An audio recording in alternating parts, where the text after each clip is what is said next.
ಯಾರಾದರೂ ಒಬ್ರು ಇವಾಗ ಸಪೋಸ್ ನಾವು ಹೇಳ್ತೀವಿ ನಾವು ಸೈಕೈಟ್ರಿಸ್ಟ್ ಕಡೆ ಹೋಗ್ತಿದ್ದೀವಿ, ಅದು ಯಾಕೆ ಒಂದು ಸ್ವಲ್ಪ ವಿಯರ್ಡ್ ಆಗಿ ಬಿಹೇವ್ ಮಾಡ್ತಾರೆ ಅಂದರೆ ಅವರು ತುಂಬ ಒಂಥರ ವಿಚಿತ್ರವಾಗಿ ನೋಡ್ತಾರೆ. ಜನ ಏನ್ ಮರೀತಿದ್ದಾರೆ ಅಂದ್ರೆ brain is part of your body, ಅದೇನು ಒಂದು ಹೊಸ ಎಲ್ಲಿಂದಲೋ ಬಂದಿರುವಂತ ಆರ್ಗನ್ ಅಲ್ಲ. ಈಗ ಮೇಡಮ್ ಲೈಕ್ ಎನಿ ಒಂದು ಪೇಷಂಟ್ ಇಂದ ನಿಮ್ದು ತುಂಬಾ ಒಂದು ಸ್ವಲ್ಪ ಸರ್ಪ್ರೈಸಿಂಗ್ ಎಕ್ಸ್ಪೀರಿಯನ್ಸ್ ಆಗಿರುತ್ತೆ, ಅದು ಸ್ಪೆಷಲಿ ಸೈಕೈಟ್ರಿ ಕಡೆ. ಒಬ್ರಿಗೆ ದೆವ್ವ ಬಂದಾಗ ಪೊಸಿಷನ್ ತರ ಆಗುವಂತದ್ದು. ಈಗ ಸೋಷಿಯಲ್ ಮೀಡಿಯಾ ಎಮೋಷನಲ್ ಬಿಹೇವಿಯರ್ ಯಾವ ಥರ ಚೇಂಜ್ ಮಾಡುತ್ತೆ ಮ್ಯಾಮ್, ಏನಾದರೂ ಎಫೆಕ್ಟ್ ಮಾಡುತ್ತಾ? ಖಂಡಿತ. And you might have heard sudden ಆಗಿ ಸೂಸೈಡ್ ಮಾಡ್ಕೋತಾರೆ ಕೆಲವರು. ಸಡನ್ ಆಗಿ ಎಲ್ಲ ಜಾಬ್ ಬಿಟ್ಟು ಎಲ್ಲೋ ಹೋಗ್ತಾರೆ because not able to handle it.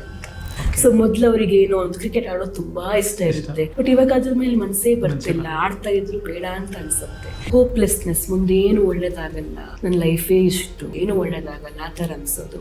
I am a failure, ಏನೆಲ್ಲ ಅಚೀವ್ ಮಾಡಿರ್ತಾರೆ, but at that moment they'll feel like ಇಲ್ಲ, ಏನೂ ಇಲ್ಲ, ನಾನು ಫೇಲಿಯರ್. ಮತ್ತೆ ಇದು ಗೊತ್ತಿರಲ್ಲ ಜನರಿಗೆ, ಡಿಪ್ರೆಷನ್ ಅಲ್ಲಿ ಫೋಕಸ್ ಕೂಡ ಕಡಿಮೆ ಆಗುತ್ತೆ, ಕಾನ್ಫಿಡೆನ್ಸ್ ಲೆವೆಲ್ ಕಡಿಮೆ ಆಗುತ್ತೆ, ಸೆಕ್ಷುವಲ್ ಇಂಟ್ರೆಸ್ಟ್ ಅದೆಲ್ಲಾನು ಕಡಿಮೆ ಆಗ್ಬೋದು, ಲಿಬಿಡೋ ಕಡಿಮೆ ಆಗ್ಬೋದು. ಉದಾಹರಣೆ ಕೊಡ್ಬೇಕಂದ್ರೆ ನಂಗೇನೋ ಬರ್ತಾ ಇದೆ ಮೈಂಡ್ಗೆ ದ್ಯಾಟ್ ನಾನು ಸ್ಟವ್ ಆಫ್ ಮಾಡಿಲ್ಲ ಅಂತ. ಓಕೆ, ಅದು ನಂಗೆ ಮತ್ತೆ ಮತ್ತೆ ಬರ್ತಾ ಇದೆ, ನಂಗೆ ಗೊತ್ತು ನಾನು ಆಫ್ ಮಾಡಿದ್ದೀನಿ, ಆದ್ರೂ ಆ ಯೋಚನೆ ಅವರಿಗೆ ಎಷ್ಟರ ಮಟ್ಟಿಗಿರುತ್ತೆ ಅಂದ್ರೆ, ಫಾರ್ ಎಕ್ಸಾಂಪಲ್ ಏನೋ ಒಂದು ಡರ್ಟ್, ಏನೋ ಒಂದು ಕಸ ನೋಡಿದಾಗ ಅದ್ರಲ್ಲಿ ದೇವ್ರ ಫೋಟೋ ಇದ್ದಂಗೆ ಅನ್ಸೋದು, ಯೂರಿನ್ ಮಾಡಕ್ ಹೋದಾಗ ಅದ್ರಲ್ಲಿ ದೇವ್ರು ಇದ್ದಂಗೆ ಅನ್ಸೋದು, ದೇವ್ರ ಜೊತೆ ಸೆಕ್ಷುವಲ್ ಆಕ್ಟಿವಿಟೀಸ್ ಮಾಡ್ದಂಗೆಲ್ಲ ಬರೋದು. ಅಂದ್ರೆ ನಾನಿವಾಗ ಈ ಡೋರನ್ನ 5 ಸತಿ ಟ್ಯಾಪ್ ಮಾಡಿ ಹೋಗ್ಬೇಕು, ಮಾಡಿಲ್ಲ ಅಂದ್ರೆ ನನ್ಗೇನೋ ಆಗತ್ತೆ, ಅಥವಾ ಅದನ್ನ ಮಾಡಿಲ್ಲ ಅಂದ್ರೆ ನನ್ನ ಅಪ್ಪ ಅಮ್ಮಂಗೇನೋ ಆಕ್ಸಿಡೆಂಟ್ ಆಗೋಗ್ಬಿಡುತ್ತೆ. ಬಟ್ ಎಷ್ಟು ಜನ ಹೇಳ್ತಾರೆ ದಟ್ ಅವ್ರಿಗೆ ಚಿಕ್ಕ ವಯಸ್ಸಲ್ಲಿ ಕಸಿನ್ ಈ ತರ ಮಾಡಿದ್ರು, ಅಂಕಲ್ ಈ ತರ ಮಾಡಿದ್ರು.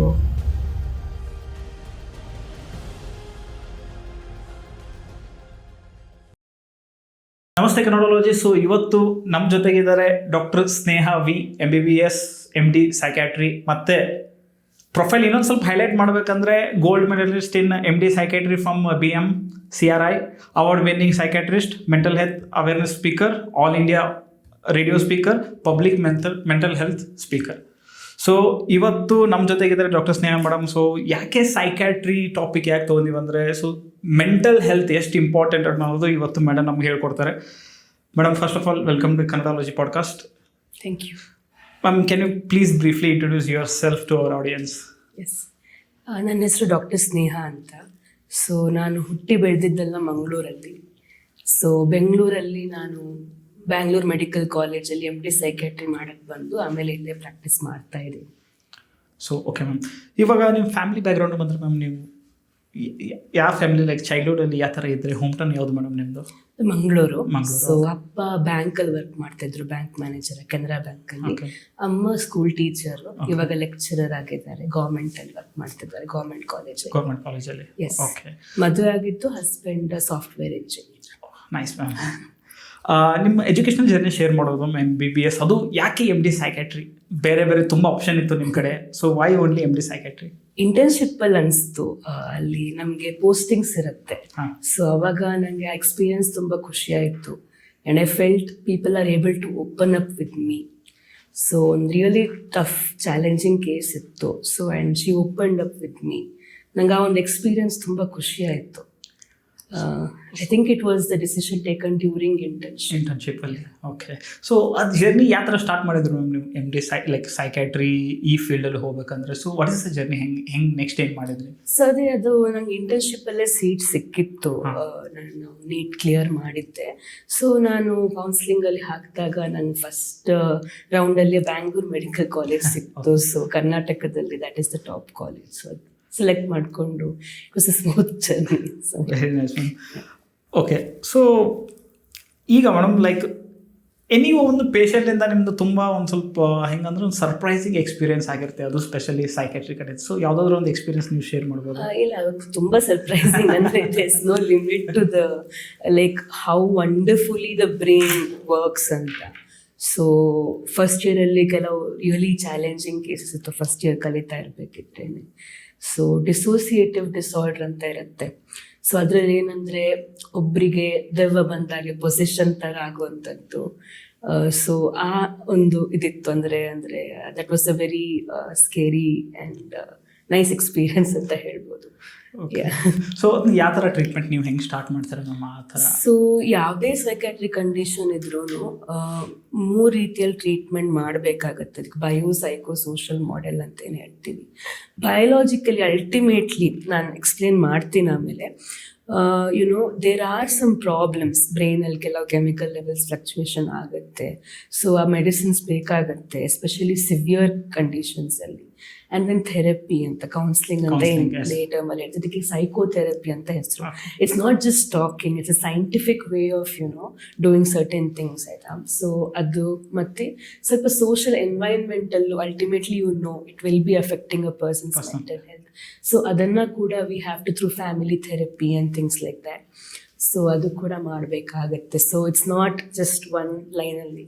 ನಿಜ ಹೇಳಬೇಕು ಅಂದರೆ ಎಲ್ಲ ಫೀಲ್ಡಲ್ಲೂ ಈ ಥರ ಇರುತ್ತೆ. ಇವಾಗ ನೀವು ಡಯಾಬಿಟಿಸ್ ಅಂತ ತಗೊಳ್ಳಿ, ಜಸ್ಟ್ ಮೆಡಿಸಿನ್ ಮಾಡಿದರೆ it's not gonna work, lifestyle changes. So ಅದು ತಪ್ಪು ಕಲ್ಪನೆ, ಬರೀ ಸೈಕ್ಯಾಟ್ರಿ ಅಂತ. ಆ್ಯಕ್ಚುಲಿ ಎಲ್ಲ ಫೀಲ್ಡಲ್ಲೂ all these changes will be required. So ನೀವು ಎಮೋಷ್ನಲಿ ಎಷ್ಟು ಸ್ಟ್ರಾಂಗ್ ಆಗಿದ್ರೆ, ನೀವು ತುಂಬ ಜನದೆಲ್ಲ ಕ್ವಶನ್ ಕೇಳ್ತೀರ, ಅವ್ರ ಸ್ಟೋರಿ ಕೇಳ್ತೀರ ಅದೆಲ್ಲ. ಸೊ ಅದು ನಿಮ್ಮ ಏನಾದ್ರು ನಿಮ್ಮ ಟ್ರೈನಿಂಗಲ್ಲಿ ನೀವು ಮಾಡ್ತಾ ಬರ್ತೀರಾ, ಆ್ಯಂಡ್ ನೀವೇ ಬಿಲ್ಡ್ ಮಾಡ್ಕೋಬೇಕು?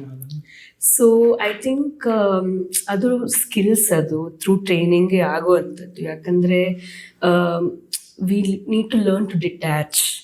ನಾವು ಅದರೊಳಗಡೆನೇ ಇರೋಕ್ಕಾಗಲ್ಲ. So when you see the patient, full empathy. After that we should learn the art of detachment. ಅದು ಸ್ಕಿಲ್ಸ್ ಅಂದರೆ ಅದು ವಿತ್ ಟ್ರೈನಿಂಗೇ ಬರುತ್ತೆ, ವಿತ್ ಎಕ್ಸ್ಪೀರಿಯನ್ಸ್ ಬರುತ್ತೆ ಹೊರತು it's not about how strong one person is. ಯಾರು ಬೇಕಿದ್ರೂ ಹೋಗ್ಬೋದು, but through experience you learn that. ಆ ಥರ ಇರುತ್ತೆ ಅದು. Great ma'am. So how mental health is important nowadays ma'am? I think ತುಂಬಾ ಇಂಪಾರ್ಟೆಂಟ್. ಯಾಕಂದರೆ ಎವ್ರಿಥಿಂಗ್ ಡಿಪೆಂಡ್ಸ್ ಆನ್ ದ್ಯಾಟ್ ಅಲ್ವಾ.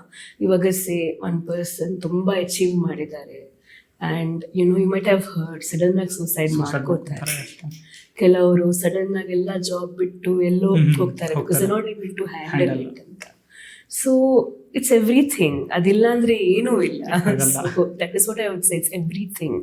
ಸೊ ಹೆಲ್ತ್ ಅಂದರೆ ಎಲ್ಲಾನು ಬರುತ್ತೆ. Physical health, mental health, spiritual health, financial health, ಎಲ್ಲಾನು ಇಂಪಾರ್ಟೆಂಟ್. ಯಾವ್ದು ಒಂದಿಲ್ಲ ಅಂದ್ರೂ it's not going to work out.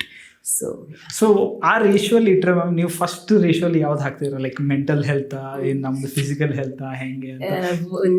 Can't ಆಗಲ್ಲ. ಸೊ ನಾನು ಸೈಕ್ಯಾಟ್ರಿಸ್ಟ್ ಅಂತ ಅದಕ್ಕೆ ಜಾಸ್ತಿ ರೇಟಿಂಗ್ ಕೊಡೋಕೆ ಆಗಲ್ಲ. Everything is important. Because mental health ತುಂಬಾ ಚೆನ್ನಾಗಿದೆ, but is a surgeon, he loses his hand, how will it work? So everything is important. Health ಅಂದ್ರೆ it covers the entire. Great ma'am. So ಯಾರಾದರೂ ಒಬ್ಬರು ಇವಾಗ suppose ನಾವು ಹೇಳ್ತೀವಿ ನಾವು psychiatrist ಕಡೆ ಹೋಗ್ತಿದ್ದೀವಿ, ಅದು ಯಾಕೆ ಒಂದು ಸ್ವಲ್ಪ ವಿಯರ್ಡಾಗಿ ಬಿಹೇವ್ ಮಾಡ್ತಾರೆ ಅಂದರೆ ಅವರು ತುಂಬ ಒಂಥರ ವಿಚಿತ್ರವಾಗಿ ನೋಡ್ತಾರೆ ಮ್ಯಾಮ್. ತುಂಬ ಸ್ಟಿಗ್ಮಾ ಇದೆ. It's really unfortunate. ಬಿಕಾಸ್ ಜನ ಏನು ಮರೀತಿದ್ದಾರೆ ಅಂದರೆ brain is part of your body. ಅದೇನು ಒಂದು ಹೊಸ ಎಲ್ಲಿಂದಲೋ ಬಂದಿರೋವಂಥ ಆರ್ಗನ್ ಅಲ್ಲ, ನಿಮ್ಮ ದೇಹದ್ದೇ ಅಂಶ. So why is it different? ಇವಾಗ ನಿಮ್ಮದು ಬೇರೆ ಬಾಡಿ ಆರ್ಗನ್ಸ್ಗೆ ಏನೋ ಪ್ರಾಬ್ಲಮ್ ಆಗಿದೆ ಅಂದರೆ why can't brain have problem? So why are we discriminating against that one particular organ? So ಬರೀ ಪೇಷಂಟ್ಸ್ ಅನ್ನ ಮಾತ್ರ ಅಲ್ಲ, ಅನ್ಫಾರ್ಚುನೇಟ್ಲಿ ಇವನ್ ಸೈಕ್ಯಾಟ್ರಿಸ್ಟ್ ಕೂಡ discrimination we face it. So it's nothing different. ಇವಾಗ how there are other doctors and psychiatrists, same way ಬೇರೆ ಬೇರೆ ಕಾಯಿಲೆ ಇರೋ ಹಾಗೆ ಸೈಕ್ಯಾಟ್ರಿಕ್ ಇಲ್ನೆಸ್ ಕೂಡ ಬರುತ್ತೆ. It's high time that we stop discriminating. ಅದು ಒಂದು ಸಮಾಜದಲ್ಲಿ ಅದನ್ನ ಬೇರೆ ರೀತಿನೇ ಒಂದು ಸ್ವಲ್ಪ ಥಿಂಕ್ ಮಾಡಿ ಅದಿದೆ. ಕಡಿಮೆ ಆಗಿದೆ, ತುಂಬಾನೇ ಕಡಿಮೆ ಆಗಿದೆ. ನಾನು ನಿಜ ಹೇಳಬೇಕು, ಕಡಿಮೆ ಆಗಿದೆ ಅಂತ. But we are not there yet. ಅಂದರೆ ಅದನ್ನು ತುಂಬ ನಾರ್ಮಲೈಸ್ ಇನ್ನೂ ಕೂಡ ಆಗಿಲ್ಲ ಅದು. ಬಟ್ ಇವಾಗ ನಾವು ನೋಡ್ತೀವಿ, ಅಂದರೆ ಮೊದಲೆಲ್ಲ ಮ್ಯಾರೇಜ್ ಅಂದರೆ ತುಂಬ ಭಯ. ಬಟ್ ಇವಾಗ ತುಂಬ ಜನ ಗೊತ್ತಿದ್ರು that the future person, their life partner is going through this, medicines ತಗೊಳ್ತಿದ್ದಾರೆ ಅಂದ್ರೂ ದೇ ಆಸ್ಕ್ ಲೈಕ್ ಯಾವ ರೀತಿ ಹೆಲ್ಪ್ ಮಾಡ್ಬೋದು, and they are very open minded. So things are changing, ಇಲ್ಲ ಅಂತ ಹೇಳ್ತಿಲ್ಲ, ಬಟ್ ಇನ್ನ ಆಗ್ಬೇಕು, ಎಲ್ಲ ಕಡೆ ಆಗ್ಬೇಕು. ಬಿಕಾಸ್ ನಾನಿಲ್ಲಿ ಬೆಂಗಳೂರಲ್ಲಿ ಕೂತ್ಕೊಂಡು ಮಾತಾಡೋದು ಬೇರೆ ಇರುತ್ತೆ, ಒಂದು ಹಳ್ಳಿಯಲ್ಲಿ ಕೂತ್ಕೊಂಡು ಮಾತಾಡೋದು ಬೇರೆ ಇರುತ್ತೆ. ಸೊ ಬೆಂಗಳೂರಲ್ಲಂತೂ ತುಂಬಾ ಚೇಂಜಸ್ ಕಾಣಿಸ್ತಾ ಇದೆ. ಹಳ್ಳಿಯಲ್ಲಿ ನಾನು ಹೋಗ್ತೀನಿ, small town, I do visit. So ಅಲ್ಲೂ ಚೇಂಜಸ್ ಇದೆ, ಬಟ್ ಇನ್ನು ಅದು ಎಲ್ಲಾದ್ರೂ it still needs to be better. But comparatively ನಾವು ಅರ್ಬನ್ ಮತ್ತು ರೂರಲ್ ನೋಡಿದರೆ, ಒಂದು ಸ್ವಲ್ಪ ರೂರಲ್ ಏರಿಯಾದಲ್ಲಿ ನಾವು ಇದನ್ನು ಈ ಥರ ಎಕ್ಸ್ಪ್ಲೇನ್ ಮಾಡೋದು ಸ್ವಲ್ಪ ತುಂಬ ಕಷ್ಟ ಆಗುತ್ತೆ.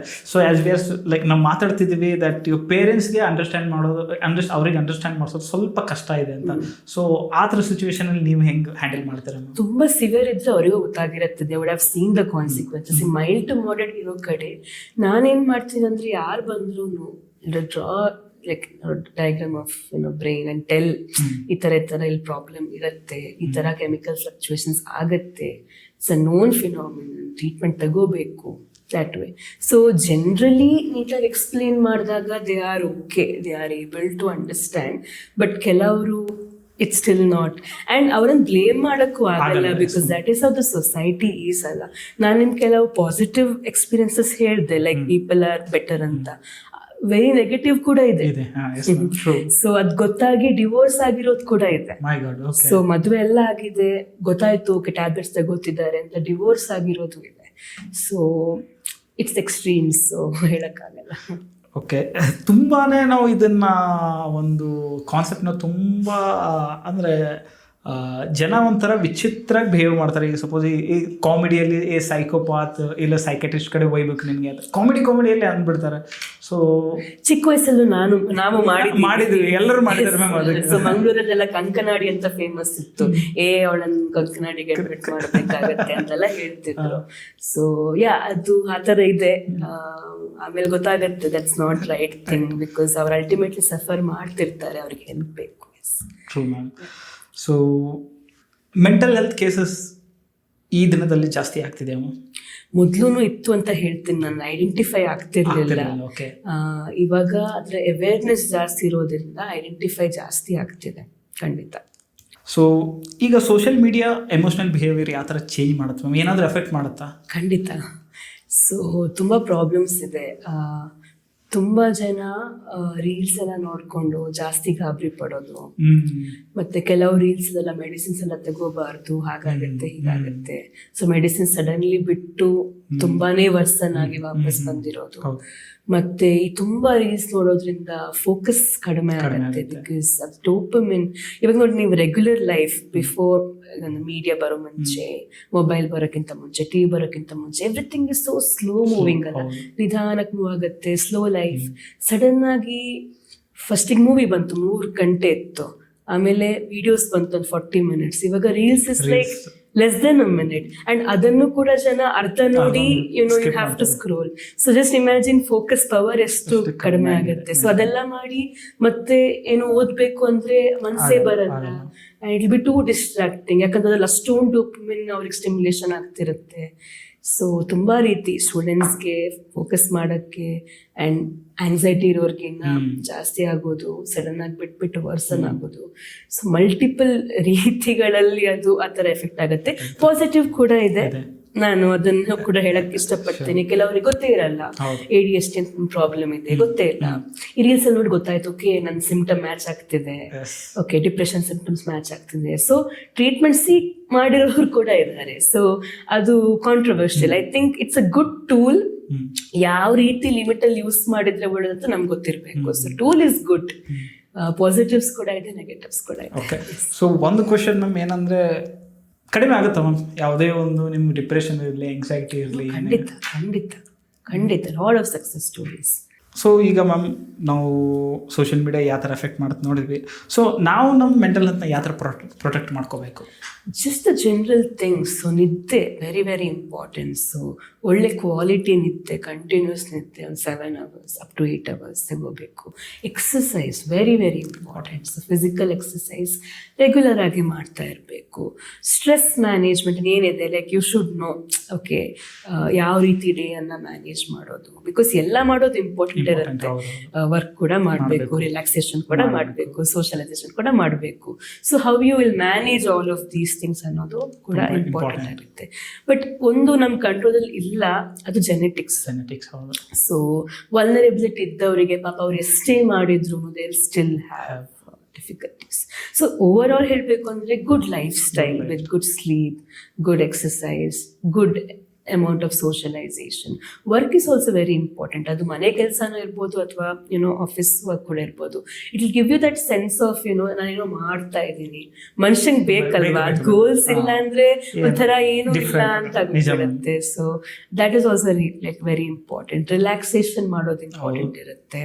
ಹಾಬೀಸ್ ಇಟ್ಕೊಳ್ಳೋದು, ಅಪ್ಸ್ಕಿಲ್ ಮಾಡೋದು. ಇಲ್ಲಾಂದ್ರೆ ತುಂಬಾ ಬೋರಿಂಗ್ ಸೇಮ್ ಲೈಫ್ ಅಂತ ಅನ್ಸಿರುತ್ತೆ. ಹೊಸ್ತೇನಾದ್ರೂ ಮಾಡ್ತಾ ಇದ್ರೆ ಅಪ್ಸ್ಕಿಲ್ಲಿಂಗ್ ಅಂದ್ರೆ ದೊಡ್ಡ ಕೋರ್ಸ್ ಮಾಡ್ಬೇಕು ಅಂತ ಏನಿಲ್ಲ. ಈವನ್ ಒಂದು ಗಾರ್ಡನಿಂಗ್ ಕಲಿತಾ ಇದ್ವಿ, ಒಂದು ಹೊಸ ರೀತಿ ಒಂದು ಕುಕಿಂಗ್ ಮಾಡ್ತಾ ಇದ್ದೀವಿ, ಅದು ಕೂಡ ಒಂದು ಅಪ್ಸ್ಕಿಲ್ಲಿಂಗ್. ಸೊ ಇದೆಲ್ಲ ಇದ್ರೆ ಒಂಥರ ಬ್ಯಾಲೆನ್ಸ್ ಇರುತ್ತೆ. But I have to add, ಪಾಪ ಕೆಲವರು ಇದೆಲ್ಲ ಮಾಡ್ತಿದ್ರು ಅವ್ರಿಗೆ ಇನ್ನ ಪ್ರಾಬ್ಲಮ್ಸ್ ಇರುತ್ತೆ. But that is like because ಅವ್ರಿಗೆ ವಲ್ನರೇಬಿಲಿಟಿ ಇರುತ್ತೆ, ಅದಕ್ಕೋಸ್ಕರ. Very good ma'am. ಸೊ ನಮ್ಮ ಮೆಂಟಲ್ ಹೆಲ್ತ್ ಎಷ್ಟು ಫಸ್ಟ್ ಪ್ರಯಾರಿಟಿಯಲ್ಲಿ ನೀವು ಹೇಳಿದ್ರಲ್ಲ ಮ್ಯಾಮ್, ಸ್ಲೀಪ್. ಸೊ ಈಗಿನ ಟೈಮಲ್ಲಿ ನೋಡಿದ್ರೆ ಎಲ್ಲರದ್ದು ಸ್ಲೀಪ್ ಕಡಿಮೆನೇ ಆಗ್ತಿದೆ ಹೊರತು ಜಾಸ್ತಿ ಅಂತೂ ಯಾರ್ದು ಆಗ್ತಿಲ್ಲ. ಆ ಥರ ಸ್ಪೆಷಲಿ ನಮ್ಮ ಜನ್ರೇಷನ್ ಏನಿದೆ ಅಲ್ಲ ಮ್ಯಾಮ್, ರಾತ್ರಿ ಲೇಟಾಗಿ ಮಲ್ಕೊಳ್ಳೋದು, ಮತ್ತು ಬೆಳಿಗ್ಗೆ ಕಾಲೇಜ್ ಇರುತ್ತೆ ಬೇಗ ಎದ್ದೋಗೋದು. ಸೊ ಅದೊಂಥರ ಹ್ಯಾಬಿಟ್ ಆಗಿಬಿಟ್ಟಿರುತ್ತೆ. ಸೊ ಜನ್ರೇಷನ್ ಕಂಪೇರ್ ಮಾಡಿದ್ರೆ ಮ್ಯಾಮ್ ಯಾರಿಗೂ ಮೆಂಟಲ್ ಹೆಲ್ತ್ ಜಾಸ್ತಿ ಪ್ರಾಬ್ಲಮ್ ಇದೆ? ಅದು ಎಲ್ರಿಗೂ ಇದೆ. ಸೊ ತುಂಬಾ ಯಂಗ್ ಮಕ್ಕಳು ಆಂಗ್ಸೈಟಿ, ಸ್ಕೂಲ್ಗೆ ಹೋಗೋಕ್ಕಾಗಲ್ಲ, ಸ್ಕೂಲ್ ಮೆಟ್ಲು ಹತ್ತಿದ ತಕ್ಷಣ ವಾಂತಿ ಬಂದ್ಬಿಡೋದು, ಮತ್ತೆ ತುಂಬಾ ಭಯ ಆಗೋದು, ಹೊಟ್ಟೆ ನೋವು, ಅದು ಇದು. ಸೊ ಆ ಥರ ಚಿಕ್ಕ ಮಗುವಿಂದ ಹಿಡಿದು ಈವನ್ 70+ ಇರೋರ್ಗು ಕೂಡ ದಿಸ್ ಇದ್ದೇ ಇರುತ್ತೆ. ಸೊ ಅದು ಎಲ್ಲ ಏಜಲ್ಲೂ ನಾವು ನೋಡ್ತೀವಿ.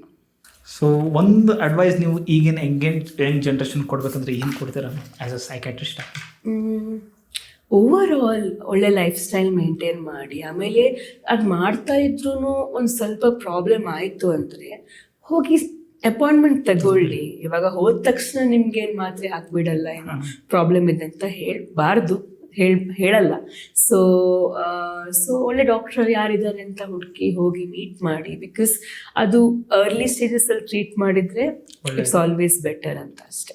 ಸೊ ಎಷ್ಟು ಡ್ಯೂರೇಷನ್ ತೊಗೋಬೋದು ಮ್ಯಾಮ್? ಸಪೋಸ್ ಯಾರಾದರೂ ಎಂಗ್ಸೈಟಿ ಇದೆ, ಡಿಪ್ರೆಷನ್ ಇದೆ, ಸೊ ಫಸ್ಟ್ ನೀವು ಅಂಡರ್ಸ್ಟ್ಯಾಂಡ್ ಮಾಡ್ಕೊತಾರೆ ಯಾವಾಗಿಂದ ಹೆಂಗಂತ. So is there any time limit? So ಅದು ಡಿಪೆಂಡ್ಸ್, ಕೇಸಿಂದ ಕೇಸ್ಗೆ ಡಿಫರ್ ಆಗುತ್ತೆ.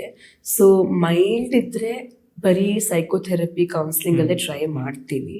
ಬಟ್ ಮಾಡ್ರೇಟ್ ಟು ಸಿವಿಯರ್ ಇದೆ ಅಂದರೆ ಎಸ್ಪೆಷಲಿ ಅದು ನಿದ್ದೆಗೆಲ್ಲ ಪ್ರಾಬ್ಲಮ್ ಬರ್ತಾ ಇದೆ, ಆಂಗ್ಸೈಟಿ, ಡಿಪ್ರೆಷನ್ ಇಂದ ನಿದ್ದೆ ಬರ್ತಿಲ್ಲ, ಅಥವಾ ಅದರಿಂದಾಗಿ ಅವ್ರಿಗೆ ಕೆಲಸ ಎಲ್ಲ ಮಾಡೋಕ್ಕಾಗ್ತಿಲ್ಲ, ಅದರಿಂದಾಗಿ ಮನೆಯಲ್ಲಿ ಜಗಳ ಇದೆಲ್ಲ ಬಂದಿದೆ.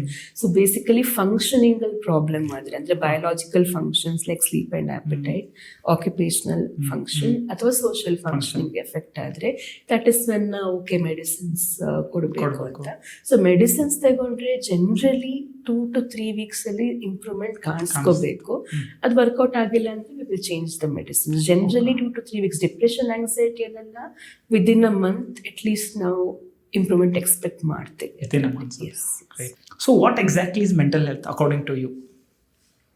ಓಕೆ, ಅಂದ್ರೆ ವಾಟ್ ಡು ಯು ಮೀನ್? ಯಾವ ಥರ ಅಂದರೆ ಮೆಂಟಲ್ ಹೆಲ್ತ್ ಅಂದರೆ ಏನು? ನಾವು ಈಗ ಸಪೋಸ್ ನಾವು ಬೇರೆ ಡಾಕ್ಟರ್ಸ್ ಹತ್ರ ಹೋಗ್ತೀವಿ ಸರ್, ಗೈನಕಾಲಜಿಸ್ಟ್ ಆಗಲಿ, ಅವ್ರು ಹೇಳ್ತಾರೆ ಈ ಥರ ಇದೆ, ಹೆಲ್ತ್ ಹಿಂಗಿರುತ್ತೆ. So okay, health is not just absence of illness ಅಂತ. ಇವಾಗ ಒಬ್ಬರಿಗೆ ಡಿಪ್ರೆಷನ್ ಇಲ್ಲ, ಆಂಗ್ಸೈಟಿ ಇಲ್ಲ, ಸ್ಕಿಜೋಫ್ರೆನಿಯಾ ಇಲ್ಲ ಅಂದರೆ ಅವ್ರು ಮೆಂಟಲಿ ಹೆಲ್ದಿ ಅಂತಲೂ ಹೇಳೋಕ್ಕಾಗಲ್ಲ. ಸೊ ಹೆಲ್ತ್ ಅಂದರೆ ನಿಮಗೆ ಆಪ್ಟಿಮಮ್ ಆಗಿದೆಯಾ, ನಿಮ್ಮದು ಸ್ಲೀಪ್ ಪರ್ಫೆಕ್ಟ್ ಇದೆಯಾ. ಸ್ಲೀಪ್ ಪರ್ಫೆಕ್ಟ್ ಅಂತ ಹೇಳಲ್ಲ, ಆಪ್ಟಿಮಮ್ ಅಂದರೆ ಒಂದು ಮಟ್ಟಿಗೆ ಓಕೆ. ಸೊ ನಿಮ್ ಎಲ್ಲಾ ರೀತಿ ಎಲ್ಲ ಡೊಮೈನಲ್ಲಿ ಫಂಕ್ಷನಿಂಗ್ ಆಪ್ಟಿಮಮ್ ಇದ್ರೆ I think we can call it like ಏನು ರೆಸ್ಟ್ಲೆಸ್ನೆಸ್ ಆಗ್ತಿಲ್ಲ, ಏನೋ ಒಂದು ಜಾಸ್ತಿ ಸ್ಟ್ರೆಸ್ ಆಗ್ತಿಲ್ಲ, ಮೈಂಡ್ ಕಾಮ್ ಇದೆ, ರಿಲ್ಯಾಕ್ಸ್ಡ್ ಇದೆ, ಫೋಕಸ್ ಮಾಡೋಕ್ಕಾಗ್ತಾ ಇದೆ ಎಲ್ಲ ವಿಷಯಗಳಲ್ಲಿ ಅಂತ ಹೇಳಿದರೆ ಗುಡ್ ಮೆಂಟಲ್ ಹೆಲ್ತ್ ಅಂತ ಹೇಳ್ಬೋದು. ಸೊ ನಾವು already why do people hesitate openly talk about mental, ಅದ್ರ ಬಗ್ಗೆ ಮಾತಾಡಿದ್ವಿ. ನಾವು very important question ma'am, what is the difference between sadness and depression? Okay, sadness normal, ಎಲ್ಲ ಇಮೋಷನ್ಸ್ ನಾರ್ಮಲ್, ಫಿಯರ್ ಕೂಡ normal. I can simultaneously cover fear versus anxiety also. So sadness ಅಂದರೆ ಏನೋ ಒಂದು event ಆಯಿತು, ಒಂದು ಇವೆಂಟ್ ಆಯಿತು, ನಂಗೆ ಬೇಜಾರಾಗ್ತಿದೆ, ಒಂದು ಅಥವಾ 2 ದಿನ ಬೇಜಾರಾಗ್ತಿದೆ, ಅಷ್ಟೊಂದು ಮನಸ್ಸಿಲ್ಲ ಏನು ಮಾಡೋಕ್ಕೂ, ಇದು ಸ್ಯಾಡ್ನೆಸ್. ಡಿಪ್ರೆಷನ್ ಅನ್ನೋದು ಒಂದು ಕ್ಲಿನಿಕಲ್ ಸಿಂಡ್ರೋಮ್. ಅದರಲ್ಲಿ ಬರೀ ಸ್ಯಾಡ್ನೆಸ್ ಅಲ್ಲಿ ಒಂದಿಷ್ಟು ಸಿಂಪ್ಟಮ್ಸ್ ಇರುತ್ತೆ. ಸೊ ಡಿಪ್ರೆಷನಲ್ಲಿ ಯೂಶಲಿ ಏನಾಗುತ್ತೆ ಅಂದರೆ ಅದಕ್ಕೆ ಪರ್ವೇಸಿವ್ ಲೋ ಮೂಡ್ ಅಂತ ಹೇಳ್ತೇವೆ. ಪರ್ವೇಸಿವ್ ಅಂದರೆ ಕನ್ಸಿಸ್ಟೆಂಟ್ ಆಗಿ ತುಂಬಾ ದಿನ ಇರುತ್ತೆ, ಲೈಕ್ ಆಲ್ಮೋಸ್ಟ್ 1-2 ವಾರಗಳದ್ದು ಇರುತ್ತೆ. ಮತ್ತೆ ಇನ್ನೊಂದು ಏನಂದ್ರೆ ಎಲ್ಲಾ ಸಿಚುವೇಶನ್ ಇರುತ್ತೆ. ಇವಾಗ ಸುಮ್ಮನೆ ಮನೆಯಲ್ಲಿ ಕೂತಿದ್ದೀನಿ ಸ್ಯಾಡ್ ಆಗೋದು ಒಂದು, ಬಟ್ ಯಾರೋ ಬಂದು ಏನೋ ಒಂದು ಗುಡ್ ನ್ಯೂಸ್ ಕೊಡ್ತಾ ಇದ್ದಾರೆ, ಅಥವಾ ನಾನು ಹೊರಗಡೆ ಹೋಗಿ ಫ್ರೆಂಡ್ಸ್ ಜೊತೆ ಟೈಮ್ ಸ್ಪೆಂಡ್ ಮಾಡ್ತಾ ಇದ್ದೀನಿ, ಅಥವಾ ನಾನು ಒಂದು ಮೂವಿ, ನಂಗೆ ಇಷ್ಟ ಇರೋ ಮೂವಿ ನೋಡ್ತಾ ಇದ್ದೀನಿ, ಇಷ್ಟ ಇರೋ ಸ್ಪೋರ್ಟ್ ನಾನು ಆಟ ಆಡ್ತಾ ಇದ್ದೀನಿ. ಏನ್ ಮಾಡಿದ್ರು ಈ ಮೂಡ್ ಚೇಂಜೇ ಆಗ್ತಿಲ್ಲ, ಒಂಥರ ಬೇಜಾರು, ಯಾವಾಗ ನೋಡಿದ್ರು ಬೇಜಾರು. ಅದಕ್ಕೆ ಪರ್ವೇಸಿವ್ ಲೋ ಮೂಡ್ ಅಂತ ಹೇಳ್ತೀವಿ. ಇನ್ನೊಂದು ಆನ್ಹಿಡೋನಿಯಾ ಅಂತ ಇದೆ, ಇದೆಲ್ಲ ಓಲ್ಡ್ ಟರ್ಮ್ಸ್. ಹಿಡೋನಿಯಾ ಅಂದ್ರೆ ಪ್ಲೆಜರ್, ಆನ್ಹಿಡೋನಿಯಾ ಅಂದ್ರೆ ಪ್ಲೆಜರ್ ಇಲ್ಲದೆ ಇರೋದು. ಸೊ ಮೊದ್ಲು ಅವರಿಗೆ ಏನೋ ಒಂದು ಕ್ರಿಕೆಟ್ ಆಡೋದು ತುಂಬಾ ಇಷ್ಟ ಇರುತ್ತೆ, ಬಟ್ ಇವಾಗ ಅದ್ರ ಮೇಲೆ ಮನಸ್ಸೇ ಬರ್ತಿಲ್ಲ, ಆಡ್ತಾ ಇದ್ರು ಬೇಡ ಅಂತ ಅನ್ಸುತ್ತೆ. So lack of pleasure in previously pleasurable activities ಅಂತ. ಮತ್ತೆ ಸುಸ್ತು ಅಂದ್ರೆ ಅದು ಬಾಡಿಯಲ್ಲಿ ಕೂಡ ಸುಸ್ತಿರ್ಬೋದು, ಮನಸ್ಸಿಗೂ ಸುಸ್ತು, ಯೋಚನೆ ಮಾಡೋಕ್ಕೂ ಸುಸ್ತು, ಒಂದು ಡಿಸಿಷನ್ ತಗೊಳ್ಳೋಕ್ಕೂ ಸುಸ್ತು, ಒಂಥರ ಅದೊಂದು ತುಂಬಾ ಸುಸ್ತು. ಮತ್ತೆ ಡಿಪ್ರೆಸಿವ್ ಕಾಗ್ನಿಷನ್ಸ್ ಅಂತ ಇರುತ್ತೆ, ಅಂದ್ರೆ ಹೋಪ್ಲೆಸ್ನೆಸ್, ಮುಂದೆ ಏನು ಒಳ್ಳೇದಾಗಲ್ಲ, ನನ್ನ ಲೈಫೇ ಇಷ್ಟು, ಏನು ಒಳ್ಳೇದಾಗಲ್ಲ ಆ ಥರ ಅನ್ಸೋದು. ಅಥವಾ ವರ್ತ್ಲೆಸ್ನೆಸ್ ಅಂದ್ರೆ ಐ ಆಮ್ ಅ ಫೇಲಿಯರ್, ಏನೆಲ್ಲ ಅಚೀವ್ ಮಾಡಿರ್ತಾರೆ, but at that moment they feel like ಇಲ್ಲ, ಏನೂ ಇಲ್ಲ, ನಾನು ಫೇಲಿಯರು, ಏನು ನನ್ನಿಂದ ಏನು ಮಾಡೋಕ್ಕಾಗಲ್ಲ ಅಂತ. ಇನ್ನೊಂದು ಹೆಲ್ಪ್ಲೆಸ್ನೆಸ್, ಯಾರೂ ಇಲ್ಲ, ಯಾರೂ ಪ್ರೀತಿ ಮಾಡ್ತಾ ಇಲ್ಲ, ನಾನು ಎಲೋನ್ ಅಂತ ಅನಿಸ್ತಾ ಇರೋದು. ಇದಕ್ಕೆ ಡಿಪ್ರೆಸಿವ್ ಕಾಗ್ನಿಷನ್ಸ್ ಅಂತ ಹೇಳ್ತೀವಿ. ಮತ್ತು ಅಫ್ಕೋರ್ಸ್ ಆವಾಗ ಹೇಳ್ದಂಗೆ ನಿದ್ದೆ ಬರದೇ ಇರೋದು, ಊಟ ಸೇರದೇ ಇರೋದು, ಅದೆಲ್ಲ ಆಗುತ್ತೆ. ಮತ್ತು ಇದು ಗೊತ್ತಿರಲ್ಲ ಜನರಿಗೆ, ಡಿಪ್ರೆಷನಲ್ಲಿ ಫೋಕಸ್ ಕೂಡ ಕಡಿಮೆ ಆಗುತ್ತೆ, ಕಾನ್ಫಿಡೆನ್ಸ್ ಲೆವೆಲ್ ಕಡಿಮೆ ಆಗುತ್ತೆ, ಸೆಕ್ಷುವಲ್ ಇಂಟ್ರೆಸ್ಟ್ ಅದೆಲ್ಲನೂ ಕಡಿಮೆ ಆಗ್ಬೋದು, ಲಿಬಿಡೋ ಕಡಿಮೆ ಆಗ್ಬೋದು. ಆಲ್ಸೋ ಜೀವನನೇ ಬೇಡ, ನಾನು ಆವಾಗಲೇ ಹೇಳಿದೆ, ಹೋಪ್ಲೆಸ್ನೆಸ್ ಇದ್ದಾಗ ಯಾಕೆ ಬದುಕಬೇಕು, suicidal thoughts, death wishes. So it's like a whole clinical syndrome. ಎಲ್ರಿಗೂ ಎಲ್ಲ ಇರುತ್ತೆ ಅಂತ ಇಲ್ಲ, okay, but some of the symptoms ಅದು ಒಂದು ಸಿಂಡ್ರೋಮ್ ತರ ಮೋರ್ ದೆನ್ 2 weeks ಎಲ್ಲ ಇದೆ ಅಂದ್ರೆ that's what we can consider as depression. So ಹಾಗೇನೆ ಫಿಯರ್ ಅಂದ್ರೆ ಏನೋ ಒಂದು ಎಕ್ಸಾಮ್ ಬರ್ತಾ ಇದೆ, ಅಥವಾ ಏನೋ ಒಂದು ಮೇಜರ್ ಲೈಫ್ ಇವೆಂಟ್ ಇದೆ, ಸ್ವಲ್ಪ ಭಯ ಆಗುತ್ತೆ ಅಂದ್ರೆ ಫಿಯರ್. ಆಂಗ್ಸೈಟಿ ಅಂದ್ರೆ ಒಂಥರ ಯಾವಾಗ ನೋಡಿದ್ರು ಭಯ. ಸೊ ಅದರಲ್ಲೂ ಕೆಲವು ಟೈಪ್ಸ್. ಜನರಲೈಸ್ಡ್ ಆಂಗ್ಸೈಟಿ ಅಂದ್ರೆ ಒಂಥರ ಇಡೀ ದಿನ ಬೇರೆ ಬೇರೆ ವಿಷಯಗಳಿಗೆ ಭಯ. ಇವತ್ತು ನಾನು ಮಾಡಿರೋ ಅಡುಗೆ ಸರಿಯಾಗುತ್ತೋ ಇಲ್ವೋ, ನಾಳೆ ಗೆಸ್ಟ್ ಬಂದಾಗ ಅವರಿಗೆಲ್ಲ ಓಕೆ ಇರುತ್ತೋ ಇಲ್ವೋ, ಇವತ್ತು ನಾನು ಪೇಷಂಟ್ಸ್ ನೋಡ್ತಾ ಇದ್ರೆ ನನ್ನಿಂದ ಮಿಸ್ಟೇಕ್ ಆಗುತ್ತೋ ಏನೋ, ನನ್ನ ಪ್ರೆಸೆಂಟೇಷನ್ ಇವತ್ತು ಸರಿಯಾಗುತ್ತೋ ಏನೋ. ಸೊ ಈ ಥರ ಒಂಥರ ಪ್ರತಿ ಸಿಚುವೇಶನ್ ಒಂಥರ ಜನರಲೈಸ್ಡ್ ಆಗಿ ಒಂಥರ ಭಯ ಇರುತ್ತೆ ಅವ್ರಿಗೆ. ಫಿಸಿಕಲ್ ಸಿಂಪ್ಟಮ್ಸು ಇರುತ್ತೆ, ಇದರ ಬಡಬ ಹೊಡ್ಕೊಂಡಂಗೆ ಆಗೋದು, ಕೈ ಕಾಲು ನಡ್ಕೊ ಬಂದಂಗೆ ಆಗೋದು, ಸೊ ಈ ಥರ ಹೆಡ್ ಏಕು ಇದೆಲ್ಲ ಇರ್ಬೋದು. ಸೊ ಆಲ್ಮೋಸ್ಟ್ ಅಂದ್ರೆ ಯಾವಾಗ್ಲೂ ನೋಡಿದ್ರು ಒಂಥರ ಭಯ ಅಂತ ಇದ್ರೆ ಅದು ಆಂಗ್ಸೈಟಿ. ಸೊ ಫಿಯರ್ ಅಂದ್ರೆ you can see that fear is there. Anxiety ಅಂದ್ರೆ ಅದು ಬರೋಕ್ಕಿಂತ ಮುಂಚೆನೆ ಯು ಆರ್ ಆಂಟಿಸಿಪೇಟಿಂಗ್ ಏನೋ ಒಂದು ಆಗುತ್ತೆ ಅಂತ ಹೇಳ್ಕೊಂಡು. ಅಂಡ್ ಫಿಯರ್ ಆ ಒಂದು ಮೊಮೆಂಟಿಗೆ ಇರುತ್ತೆ. Anxiety can be more chronic.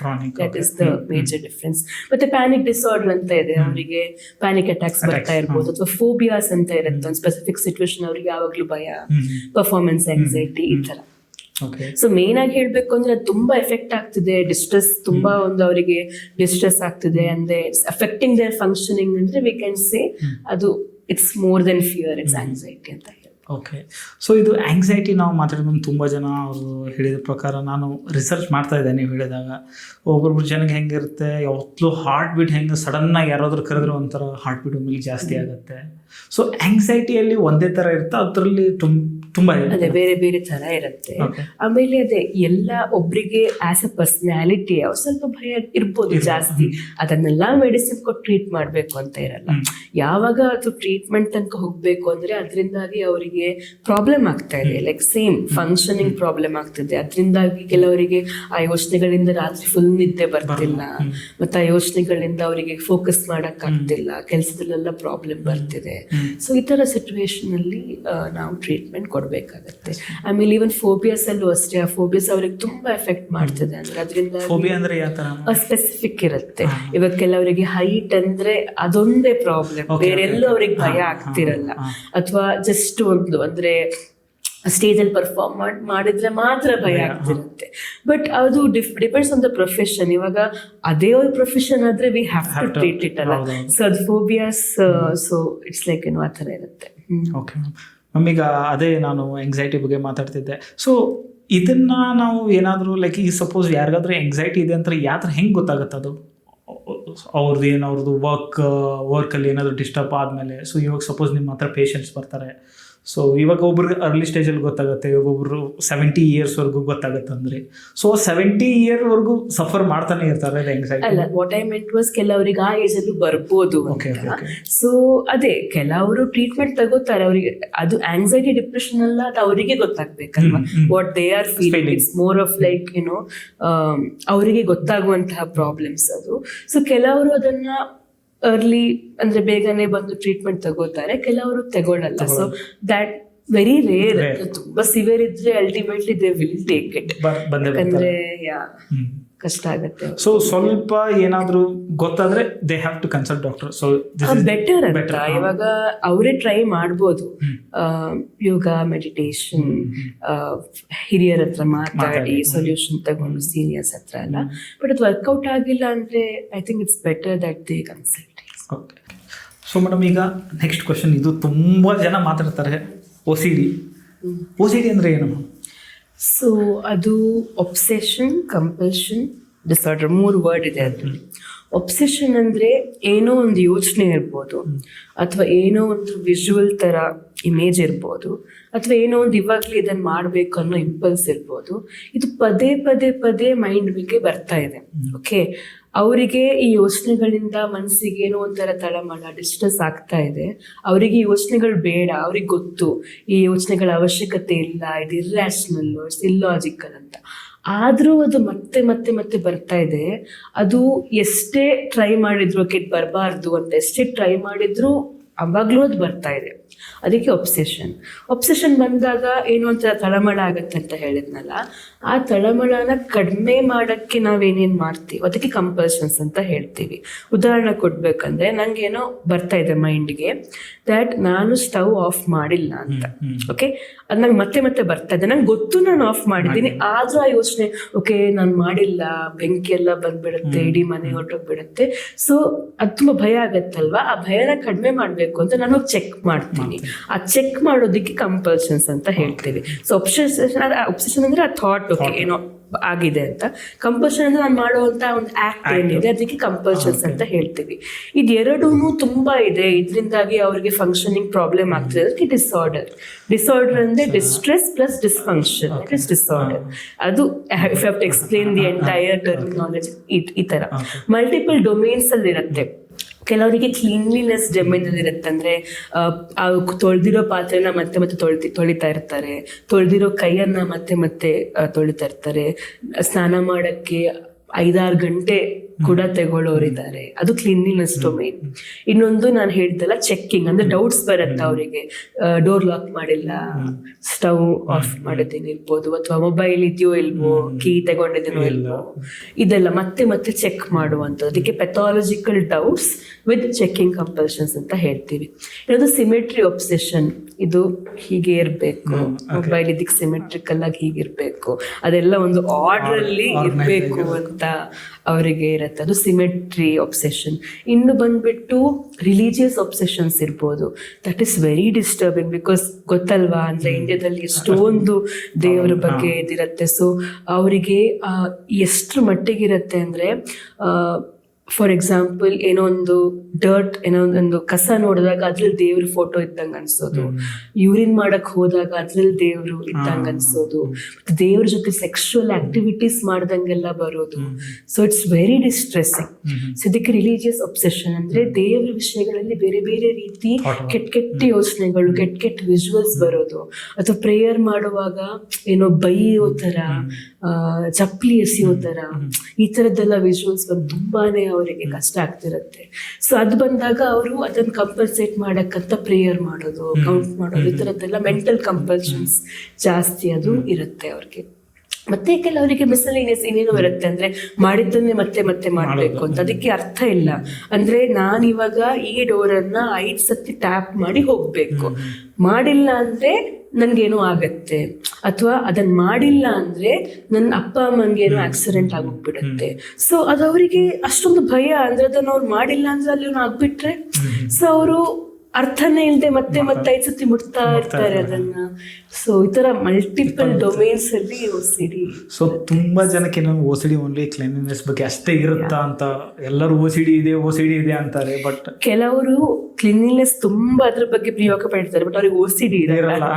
So ಅದು ಬೇರೆ, ಅದು ಒಂದು ಪರ್ಸನಾಲಿಟಿಯಲ್ಲಿ ಕೆಲವರಿಗೆ ಪರ್ಫೆಕ್ಷನಿಸ್ಟ್ ಇರ್ತಾರೆ, ಎಲ್ಲ ಕ್ಲೀನ್ ಇರಬೇಕು, ಎಲ್ಲ ಆರ್ಗನೈಸ್ಡ್ ಇರಬೇಕು, ಅದು ನಾರ್ಮಲ್. ಅವ್ರಿಗೆ ಖುಷಿ ಇರುತ್ತದೆ, ಪ್ರೌಡ್, ಓಕೆ ನಾನು ಎಷ್ಟು ಕ್ಲೀನ್ ಇಟ್ಕೋತೀನಿ. OCD ಅವ್ರಿಗೆ ಪ್ರೌಡ್ ಇರಲ್ಲ, ಯಾಕಾದ್ರೂ ನಾನು ಇದನ್ನ ಮತ್ತೆ ಮಾಡ್ತಿದ್ದೀನಿ, ಎಷ್ಟು ಕಷ್ಟ ಆಗ್ತಿದೆ ನನಗೆ ಅಂತ ಅವ್ರಿಗೆ ಅದರಿಂದ ಪ್ರಾಬ್ಲಮ್ ಇರುತ್ತೆ ಹೊರತು they won't be like proud, okay ನಾನು ಮಾಡ್ತಿದ್ದೀನಿ ಅಂತ ಹಂಗೇನಿಲ್ಲ. ಇವಾಗ ಓವರ್ ಥಿಂಕಿಂಗ್ ಅನ್ನೋದ್ರೆ ಯಾವ ಥರ ಮ್ಯಾಮ್? ತುಂಬ ಜನ ಹೇಳ್ತಾರೆ ನಾನು ಓವರ್ ಥಿಂಕಿಂಗ್ ಮಾಡ್ತಿದ್ದೀನಿ ಅಂತ. ಒಂದು ಸಿಂಪಲ್ ವಿಷಯ ಇರುತ್ತೆ, ಅದರಲ್ಲಿ ಮಲ್ಟಿಪಲ್ ಕಾನ್ಸಿಕ್ವೆನ್ಸಸ್ ಅನ್ನ ಅವ್ರು ಮೊದಲೇ ಆಲೋಚನೆ ಮಾಡಿ and they assume that the bad ಏನಿದೆ ಅದೇ ಆಗುತ್ತೋ ಏನೋ ಅಂತ ಹೇಳ್ಬಿಟ್ಟು ತುಂಬಾನೇ ಕಷ್ಟ. ಅದು ಪರ್ಸನಾಲಿಟಿಯಲ್ಲಿ ಬರುತ್ತೆ. ಕೆಲವರಿಗೆ ಚಿಕ್ಕ ವಯಸ್ಸಿಂದಲೇ ಇದೊಂದು ಅಭ್ಯಾಸ ಇರುತ್ತೆ, ಜಾಸ್ತಿ ಯೋಚನೆ ಮಾಡೋದು. ನಾಳೆ ಏನೋ ಇವೆಂಟ್ ಇದೆ ಅಂದ್ರೆ ಎಲ್ಲ ಯಾವ್ಯಾವ ರೀತಿಯಲ್ಲಿ ಅದು ಕೆಟ್ಟಗ ಆಗ್ಬೋದು ಅಂತ ಆಲೋಚನೆ ಮಾಡುವಂಥದ್ದು. ಫಿಯರ್ ಆಫ್ ಅನ್ಸರ್ಟೆಂಟಿ, ಈ ಥರ ಆದರೆ ಆ ಥರ ಆದರೆ ಅಂತ. ಆಮೇಲೆ ದೇ ಟ್ರೈ ಮ್ಯಾಕ್ಸಿಮಮ್ ಆದಷ್ಟು ಕಂಟ್ರೋಲ್ ಮಾಡಬೇಕು ಅಂತ. ಸೊ ಅದು ತುಂಬ ಜಾಸ್ತಿ ಆದಾಗ ಅವಾಗಲೇ ಡಿಪ್ರೆಷನ್, ಆಂಗ್ಸೈಟಿ ಎಲ್ಲ ಬರೋ ಚಾನ್ಸಸ್ ಕೂಡ ಇರುತ್ತೆ. ಓಕೆ. ಸೊ ಇವಾಗ anxiety, depression, OCD, overthinking, trauma ಇದೆಲ್ಲ ಡಿಫ್ರೆಂಟ್ ಅಲ್ಲ? Overthinking is not a diagnosis. Overthinking ಅದೊಬ್ಬರ ಪರ್ಸನಾಲಿಟಿ, ಅದರಿಂದ ಡಿಪ್ರೆಷನ್ ಬಂದರೆ that is a diagnosis. Depression is a diagnosis, anxiety is a diagnosis, OCD is a diagnosis. Overthinking ಅಂತಾನೆ ಒಂದು separate illness ಅಂತ as such ಇಲ್ಲ, but it may be a symptom of multiple problems. Okay. So how dangerous it is untreated anxiety? It can be very dangerous. So ಅವರು suicide ಕೂಡ ಮಾಡ್ಕೋಬೋದು. Okay, that dangerous. Okay, so ಹಾಗಂತ ನಾನು ಹೆದರಿಸ್ತಿಲ್ಲ ಎಲ್ರಿಗೂ ಹಾಗಂತೆ ಅಂತ. It depends. So ಅದು severe ಇದ್ರೆ there are instance ಅವರಿಗೆ ಆಗ್ತಾನೆ ಇರಲ್ಲ, ಅದರಿಂದಾಗಿ ಏನು ಮಾಡೋಕ್ಕಾಗ್ತಿಲ್ಲ, ಜಾಬ್ ಹೋಯ್ತು, ಲೈಫಲ್ಲಿ ಏನು ಹೊರಗಡೆ. ಕೆಲವರಿಗೆ ಆಂಗ್ಸೈಟಿ ಎಷ್ಟಿರುತ್ತೆ ಅಂದರೆ ರೂಮಿಂದ ಹೊರಗಡೆ ಕೂಡ ಹೋಗೋಕ್ಕಾಗಲ್ಲ, ರೂಮಲ್ಲೇ ಇರ್ತಾರೆ. ಓಕೆ, ರೂಮಲ್ಲಿ ಒಂದು BP ಮೆಷಿನ್, ಒಂದು ಸ್ಯಾಚುರೇಷನ್ ಪ್ರೋಬ್, ಎಲ್ಲ ಮೆಡಿಸಿನ್ಸ್ ಇಟ್ಕೊಂಡು ಅಲ್ಲೇ ಇದ್ದವರು ಇದ್ದಾರೆ, ಅಂಥವರು ಕೂಡ ಬಂದಿದ್ದಾರೆ. ಸೊ ಅವರಿಗೆ ಆಂಗ್ಸೈಟಿಕ್ usually most of the time ಒಟ್ಟಿಗೆ ಇರಲ್ಲ, ಜೊತೆಗೆ ಸ್ವಲ್ಪ ಡಿಪ್ರೆಷನ್ ಸಿಂಪ್ಟಮ್ಸ್ ಕೂಡ, ಅದು ಸೆಕೆಂಡ್ರಿ ಡಿಪ್ರೆಷನ್ ಅಂತ ನಾವೇನು ಹೇಳ್ತೀವಿ. ಸೊ ಅದರಿಂದ ಕೂಡ they might end up taking their life. So ತುಂಬ ಸಿವಿಯರ್ ಇದೆ ಅಂದರೆ ನೆಗ್ಲೆಕ್ಟ್ ಖಂಡಿತ ಮಾಡಬಾರ್ದು ನೀವು. ಓಕೆ. ಸೊ ಮ್ಯಾಮ್, ಈಗ ಇನ್ನೊಂದು ನಾನು ರಿಸರ್ಚ್ ಮಾಡೋಕೆ ಗೊತ್ತಾಯಿತು, ಕೆಲವೊಬ್ಬರಿಗೆ ರಾತ್ರಿ ನೈಟು ಪ್ರಾಬ್ಲಮ್ ಬರುತ್ತೆ, ಹೆದರಿಕೆ ಇರುತ್ತೆ, ಏನೋ ಒಂದು ಬರುತ್ತೆ ಹಂಗೆ ಅಂತ. So it is also anxiety? Depends. ಒಂದು ಆಂಗ್ಸೈಟಿ ಕೂಡ ಇರ್ಬೋದು, ಇನ್ನೊಂದು ಸೈಕಾಟಿಕ್ ಕಂಡೀಷನ್ಸ್ ಅಂತ ಬರುತ್ತೆ, ಸ್ಕಿಜೋಫ್ರಿನಿಯಾ ಅಂತ ನೀವು ಕೇಳಿರ್ತೀರಿ. ಸೊ ಅದರಲ್ಲಿ ಏನಂದರೆ ಡೆಲ್ಯೂಷನ್ಸ್ ಅಂತ ಇರುತ್ತೆ. ಅಂದರೆ ಡೆಲ್ಯೂಷನ್ ಆಫ್ ಪರ್ಸಿಕ್ಯೂಷನ್ ಏನಾಗುತ್ತೆ ಅಂದರೆ ಯಾರು ಬಂದೇನು ಮಾಡಿಬಿಡ್ತಾರೆ. ಸೊ ಆ ಥರ ಅವರಿಗೆ ಅನಿಸ್ತಿರುತ್ತೆ. ಅದು ಮಾತ್ರ ಬರೀ ನೈಟ್ ಇರಲ್ಲ, ಥ್ರೂ ಔಟ್ ದ ಡೇ ಇರುತ್ತೆ. ಸೊ ಒಬ್ಬರಿಗೆ ಭಯ ಆಗ್ತಿದೆ ಅಂದರೆ ಅದು ಆಂಗ್ಸೈಟಿಯಿಂದ ಕೂಡ ಇರ್ಬೋದು, ಅವ್ರಿಗೆ ಸೈಕಾಟಿಕ್ ಸಿಂಪ್ಟಮ್ಸ್ ಕೂಡ ಇರ್ಬೋದು, ಅಥವಾ ಕೆಲವರಿಗೆ ನೀವು ಎಡಿಕ್ಷನ್ಸ್ ಅಂತೆಲ್ಲ ಕೇಳಿರ್ತೀರಲ್ವಾ, ಕ್ಯಾನಬಿಸ್ ಎಡಿಕ್ಷನ್ ಅಂತೆಲ್ಲ ಇರುತ್ತಲ್ವಾ. ಸೊ ಅಂಥವ್ರಿಗೂ ಕೆಲವು ಪೀಕಲ್ಲಿ ಅಂದರೆ ತುಂಬ ಹೈ ಡೋಸ್ ತಗೊಂಡಿದ್ದಾರೆ ಅಂದರೆ ಆ ಥರ ಭಯ ಆಗೋದು ಅದೆಲ್ಲ ಇರುತ್ತೆ. ಅಥವಾ ತುಂಬ ವರ್ಷಗಳು ತಗೊಳ್ತಾ ಇದ್ದಾರೆ, ಅದರಿಂದ ಅವ್ರಿಗೆ ಸೈಕೋಸಿಸ್ ಬಂದಿದೆ ಅಂದ್ರೆ ಕೂಡ ಈ ಥರ ಆಗೋ ಚಾನ್ಸಸ್ ಇರುತ್ತೆ. ಸೊ ಒಂದು ಸಿಂಪ್ಟಮ್ ಇಂದ ಹೇಳಕ್ಕಾಗಲ್ಲ, ಫುಲ್ ಡಿಟೇಲ್ ಹಿಸ್ಟ್ರಿ ತಗೊಂಡು ಓಕೆ ಏನೇ ಅಂತ ನಾವು ಡಯಾಗ್ನೋಸ್ ಮಾಡ್ಬೋದು. ಮತ್ತೆ ಡೆಮೆನ್ಷಿಯಾ ಇರೋವರೆಗೂ ಕೂಡ, ಡೆಮೆನ್ಷಿಯಾ ಅಂತ ಹೇಳಿರ್ತೀವಿ. ಡೆಮೆನ್ಷಿಯಾ ಅಂದ್ರೆ ಇದು ಏಜ್ ಆದವ್ರಿಗೆ ಬರೋದು. ಸೊ ಮೆಮರಿ ಇಶ್ಯೂಸ್ ಇರುತ್ತೆ ಅವ್ರಿಗೆ, ಸೊ ಎಲ್ಲ ಮರ್ತೋಗೋದು. ಮತ್ತೆ ಅದು ಡೆಮೆನ್ಷಿಯಾ ಅಂದ್ರೆ ಎಲ್ರು ಬರೀ ಮರ್ತೋಗೋದು ಅಂತ ಅನ್ಕೋತಾರೆ, but that is just one symptom. ಅದ್ರ ಜೊತೆ ಅವ್ರಿಗೆ ಅವರು ರೆಗ್ಯುಲರ್ ಆಗಿ ಮಾಡುವಂಥ ಕೆಲಸಗಳಲ್ಲೆಲ್ಲ ಅವ್ರು ಸ್ಲೋ ಆಗ್ತಾರೆ, ಅಥವಾ ಅವ್ರಿಗೆ ಆ ಕೆಲಸಗಳು ಮಾಡೋಕ್ಕಾಗಲ್ಲ. ಇನ್ಫ್ಯಾಕ್ಟ್ ಅಂದರೆ ಒಂದು ಸೀರೆ ಉಡೋಕ್ಕೂ ಅವ್ರಿಗೆ ಆಗ್ತಿರಲ್ಲ, ಅಡುಗೆ ಮಾಡೋಕ್ಕೂ ಆಗ್ತಿರಲ್ಲ. ಸೊ ಆ ಥರ ಇರ್ಬೋದು. ಜನರಲ್ ಆಗಿ ಅವ್ರು ಮಾಡ್ತಿರ್ತಾರೆ, ಬ್ಯಾಂಕಿಗೆ ಹೋಗೋದು, ಅದೆಲ್ಲ ಏನು ಅವ್ರಿಗೆ ಸಡನ್ ಆಗಿ ಕಾಗ್ನಿಟಿವ್ ಫಂಕ್ಷನ್ಸ್ ಏನಿದೆ ಅದು ಸ್ವಲ್ಪ ಕಡಿಮೆ ಆಗಿರುತ್ತೆ ಅವ್ರಿಗೆ.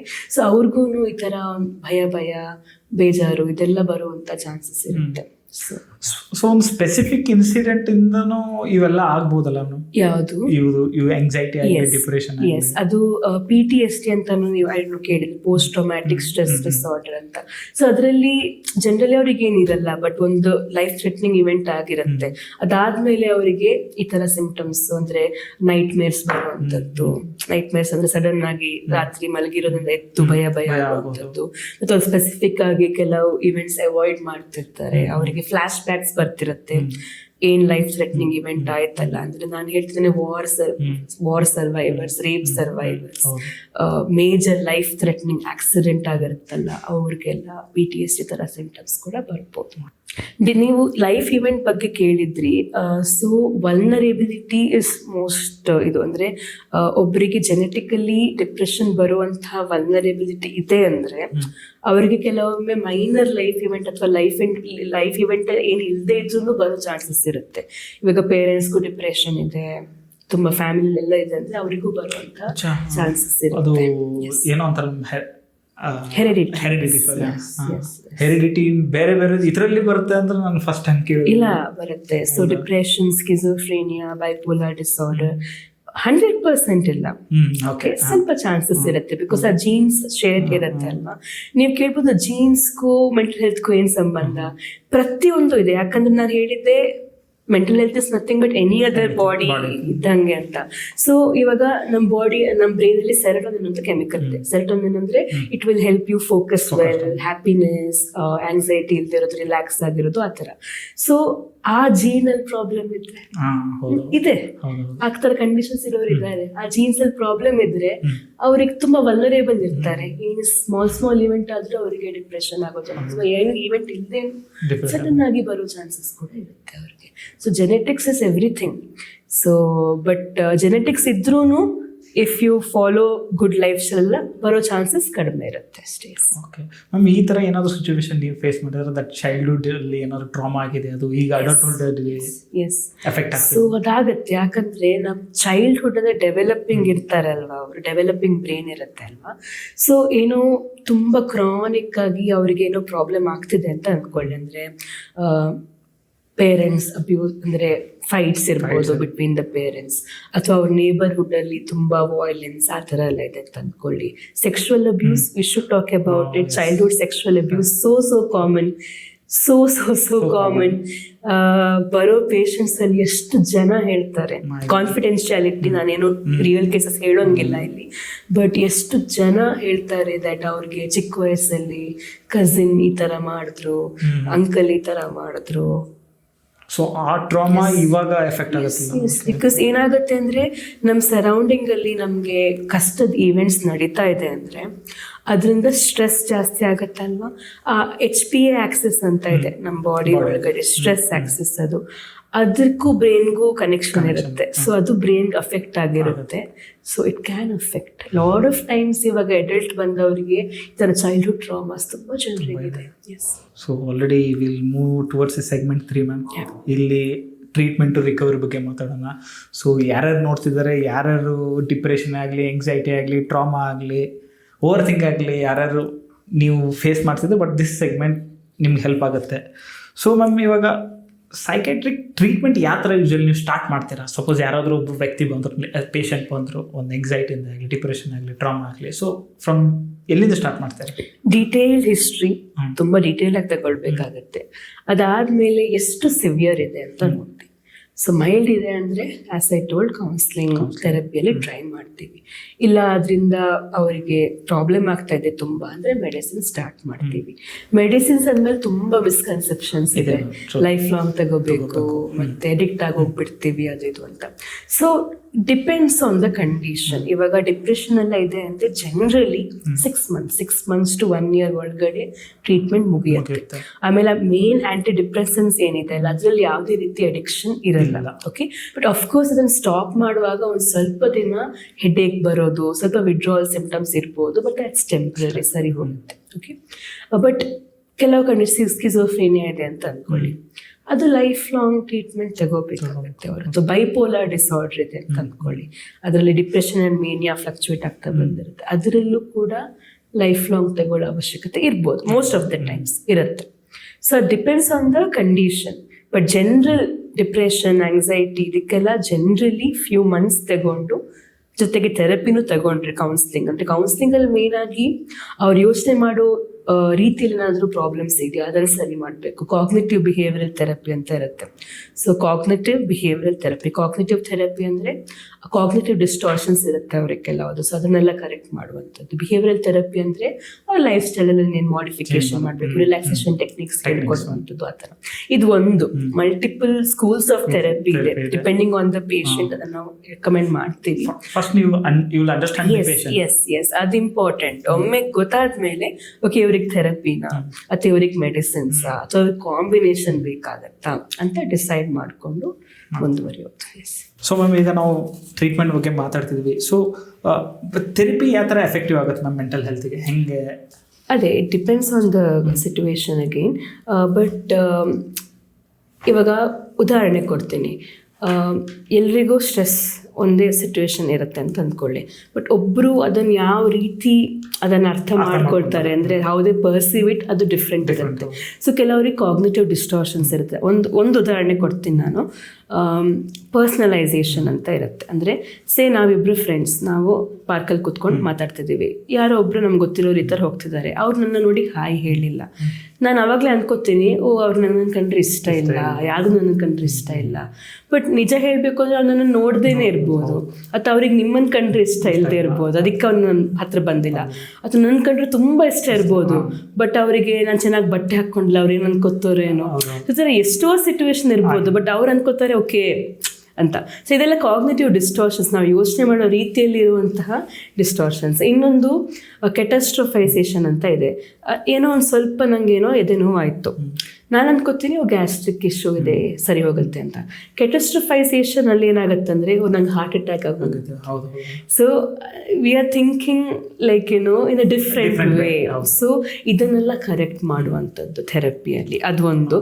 ಇನ್ನೊಬ್ಬ ಕೆಲವರದ್ದು ಲೈಫ್ ಸ್ಟೈಲ್ ತುಂಬ ರಾಂಗ್ ಇರುತ್ತೆ. ಸೊ ರುಟೀನ್ ಕರೆಕ್ಟ್ ಮಾಡುವಂಥದ್ದು, ಅವ್ರಿಗೆ ಸ್ವಲ್ಪ ರಿಲ್ಯಾಕ್ಸೇಷನ್ ಹೇಳ್ಕೊಡುವಂಥದ್ದು. So it makes a huge difference. Ma'am, ಈಗ naturally is it possible to ಅಂದರೆ ರಿಕವರ್ ಮಾಡ್ಬೋದಾ? Depends on the severity. ಅದೇ ಹೇಳ್ತೀನಿ, ನಾನು ಹೇಳಿದ್ನಲ್ಲ. ಸೊ ಮೈಲ್ಡ್ ಇದೆ ಅಂದರೆ through therapy, through life styles ಆಗುತ್ತೆ. ಬಟ್ ಮಾಡರೇಟ್ ಟು ಸಿವಿಯರ್ ಇದ್ದರೆ ಕಷ್ಟ. ಸೊ ಮ್ಯಾಮ್, ಈಗ ಸಪೋಸ್ ಯಾರಿಗಾದ್ರೂ ಪ್ಯಾನಿಕ್ ಅಟ್ಯಾಕ್ ಆಗ್ತಿದೆ, ಸೊ ಯಾವ ಥರ ನಾವು ರಿಡ್ಯೂಸ್ ಮಾಡ್ಕೋಬೇಕು? ಪ್ಯಾನಿಕ್ ಅಟ್ಯಾಕ್ ಆಗಲಿ ಅಥವಾ ಎಂಗ್ಸೈಟಿ ಆಗಲಿ, ಗಾಬರಿ ಆಗೋದು ಸಡನ್ ಆಗಿ, ಸೊ ಅದೇ ಮೆಡಿಸಿನ್ಸ್ ಬೇಕಾಗ್ಬೋದು. ಇಲ್ಲಾಂದರೆ ಪ್ಯಾನಿಕ್ ಸೈಕಲ್ ಬ್ರೇಕ್ ಮಾಡೋಕ್ಕೆ ನಾವು ಕೆಲವು ಟೆಕ್ನಿಕ್ಸ್ ಹೇಳ್ಕೊಡ್ತೀವಿ. ಅಂದರೆ ಯೂಶಲಿ ಏನಾಗುತ್ತೆ ಅಂದರೆ ಫಸ್ಟಿಗೆ ಸ್ವಲ್ಪ ಭಯ ಆಗುತ್ತೆ, ಅದರಿಂದ ಬರೋ ಸಿಂಪ್ಟಮ್ಸ್ನ ಇನ್ನೂ ಜಾಸ್ತಿ ಭಯ ಆಗುತ್ತೆ. ಓಕೆ, ನಂಗೆ ಹಾರ್ಟ್ ಅಟ್ಯಾಕ್ ಆಗ್ತದೆ, ಏನೋ ಪ್ರಾಬ್ಲಮ್ ಆಗ್ತದೆ. So we try to break that cycle. So we tell them, ಇಲ್ಲ, reassure yourself, it's just a panic attack, ಸರಿ ಹೋಗುತ್ತೆ, ಒಂದು 2-3 minutes ಇರುತ್ತೆ ಅಥವಾ 5 minutes ಇರುತ್ತೆ, ಐ ವಿಲ್ ಬಿ ಓಕೆ ಅಂತ ರಿಯಶ್ಯೂರ್ ಮಾಡಿಕೊಂಡು ಬ್ರೀದಿಂಗ್ ಎಕ್ಸಸೈಸ್ ಎಲ್ಲ ಹೇಳ್ಕೊಡ್ತೇವೆ. ಡಯಾಫ್ರಮ್ಯಾಟಿಕ್ ಬ್ರೀದಿಂಗು ಮತ್ತು JPMR ಈ ಥರ ಡಿಫ್ರೆಂಟ್ ಎಕ್ಸಸೈಸಸ್ ಇರುತ್ತೆ, ಅದೆಲ್ಲ ಹೇಳ್ಕೊಡ್ತೀವಿ. So they can start practising those in that situation. ಅದು ವರ್ಕೌಟ್ ಆಗಿಲ್ಲ ಅಂದರೆ SOS ಮೆಡಿಸಿನ್ ಇರುತ್ತೆ, ಆ ಟೈಮಲ್ಲಿ ಮಾತ್ರ ತಗೊಳ್ಳುವಂಥದ್ದು. ನಾಲ್ಗೆ ಅಡಿಯಲ್ಲಿ ಇಟ್ಕೊಂಡ್ರೆ ವಿದಿನ್ 5 minutes ಅದು ರಿಲ್ಯಾಕ್ಸೇಷನ್ ಕೊಡುತ್ತೆ. ಆ ಥರ ಮೆಡಿಸಿನ್ ಆಪ್ಷನ್ಸ್ ಕೂಡ ಇರುತ್ತೆ. ಸೊ ಮ್ಯಾಮ್, ಸಪೋಸ್ ಈಗ ಯಾರಿಗಾದ್ರೂ ಈ ಸಿಚುವೇಶನ್ ಯಾರಿಗೋ ಒಬ್ರಿಗೆ ಇದೆ, ಸೊ ಅದನ್ನ ಫಸ್ಟ್ ಮನೆಯಲ್ಲಿ ಚೆಕ್ ಮಾಡ್ಬೇಕಂದ್ರೆ ಅವ್ರು ಯಾವ ಥರ ಸ್ಟಾರ್ಟ್ ಮಾಡ್ಬೇಕು ಅವ್ರ ಟ್ರೀಟ್ಮೆಂಟ್ ಮನೆಯಲ್ಲಿ? ಈಗ ಮನೇಲಿ ಇದಕ್ಕೊಂದು I would not recommend that, because ಇವಾಗ ನಾವೇನೋ ಹೇಳ್ತೀವಿ ಅವ್ರು ಅದನ್ನು ಮಾಡಕ್ಕೆ ಶುರು ಮಾಡ್ತಾರೆ. So I would suggest, okay severe ಇದೆ ಅಂದರೆ ಒಮ್ಮೆ ಹೋಗಿ ಮೀಟ್ ಮಾಡಿ ಅವ್ರು ಹೇಳಿದ್ದನ್ನು ಮಾಡ್ಬೋದು. ಸೊ ಇನ್ ಜನರಲ್ ನಾನು ಆವಾಗಲೇ ಹೇಳಿದ್ದಲ್ಲ, ಲೈಫ್ ಸ್ಟೈಲ್ ಚೇಂಜ್ ಇದೆಲ್ಲ ಮಾಡ್ಕೊಂಡು ಸ್ವಲ್ಪ ಟ್ರೈ ಮಾಡ್ಬೋದು. ಈ ಬ್ರೀದಿಂಗ್ ಎಕ್ಸಸೈಸಸ್ ಎಲ್ಲ ಮಾಡ್ಕೊಳ್ಬೇಕು. ಪ್ರಾಣಾಯಾಮ ನಮ್ಮ ಟ್ರೆಡಿಷನಲ್ ಮೆಥಡಲ್ಲಿ pranayama is nothing but breathing exercises ಅಲ್ಲಿ ಕೆಲವು ಪ್ರಾಣಾಯಾಮ ಹೆಲ್ಪ್ ಆಗುತ್ತೆ. They can try that. But severe ಇದೆ ಅಂದರೆ I would suggest like delay ಮಾಡಬೇಡಿ ಅಂತ. ಲಾಸ್ಟ್ ಕ್ವೆಶನ್ ನಿಮಗೆ. ಸೊ ಅದೊಂದು ಯಾವುದೋ ಒಂದು ಬ್ರೀತಿಂಗ್ ಎಕ್ಸಸೈಸ್ ಇದೆಯಲ್ಲ ma'am, 6, 7, 5 4, 7, 8 4, 7, 8. So how effective it is?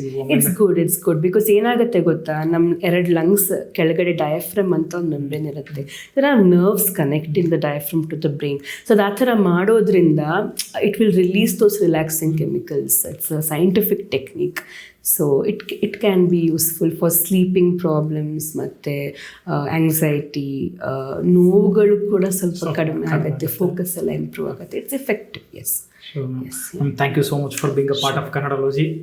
So ತುಂಬ ಖುಷಿ ಆಯಿತು ಮ್ಯಾಮ್, ನಿಮ್ಮ ಬಗ್ಗೆ ಇಷ್ಟೆಲ್ಲ ಇನ್ಫಾರ್ಮೇಷನ್ ನಾವು ತಿಳ್ಕೊಂಡ್ವಿ. ಒಂದು ಮೆಂಟಲ್ ಹೆಲ್ತ್ ಎಷ್ಟು ಇಂಪಾರ್ಟೆಂಟ್ ಅಂತ ಇವತ್ತಿನ ಸೆಷನಲ್ಲಿ ನೋಡಿದ್ರೆ sir madam, thank you so much. Thank you.